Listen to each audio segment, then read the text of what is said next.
গেল জুন মাসে ইরানের সঙ্গে যুদ্ধে জড়ায় যুক্তরাষ্ট্র ইসরায়েল। তেহরানের দাবি, ওই হামলার উদ্দেশ্য ছিল বিস্ময় তৈরি করে পারমাণবিক স্থাপনা দ্রুত দখলে নেয়া। কিন্তু ইরানের পাল্টা ক্ষেপণাস্ত্র হামলা ও প্রতিরক্ষা সক্ষমতায় সে পরিকল্পনা ভেস্তে যায় বলে দাবি করেছেন দেশটির পররাষ্ট্রমন্ত্রী আব্বাস আরাকচি।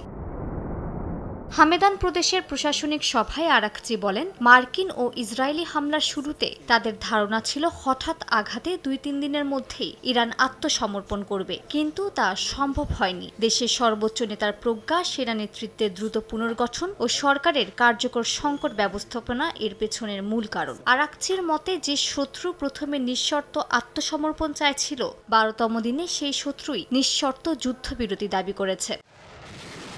আরাকচি আরও দাবি করেন, সাম্প্রতিক যুদ্ধে ইসরায়েলের আকাশপথ ইরানের ক্ষেপণাস্ত্রের নিয়ন্ত্রণে ছিল। পশ্চিমা দেশগুলোর সহায়তায়ও ইসরায়েলি প্রতিরক্ষা ব্যবস্থা সেই হামলা ঠেকাতে পারেনি। ইরানের পররাষ্ট্রমন্ত্রী আরও বলেন, যুদ্ধ চলাকালীন তেহরানের প্রতিদিনের পাল্টা হামলা ছিল আরও নির্ভুল ও কার্যকর। নিজস্ব প্রযুক্তিতে গড়া সামরিক সক্ষমতাই ছিল এই সাফল্যের মূল চালিকা শক্তি। জাতীয় ঐক্য ও জনগণের সংহতিকে তিনি বিজয়ের অন্যতম উপাদান হিসেবে আখ্যা দেন।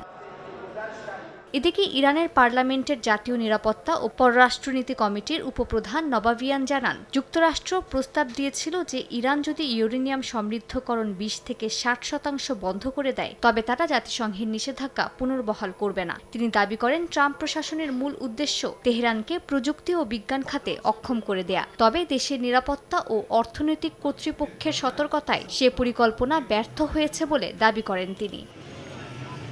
মালিহা সুহরওয়ার্দী, সময় সংবাদ।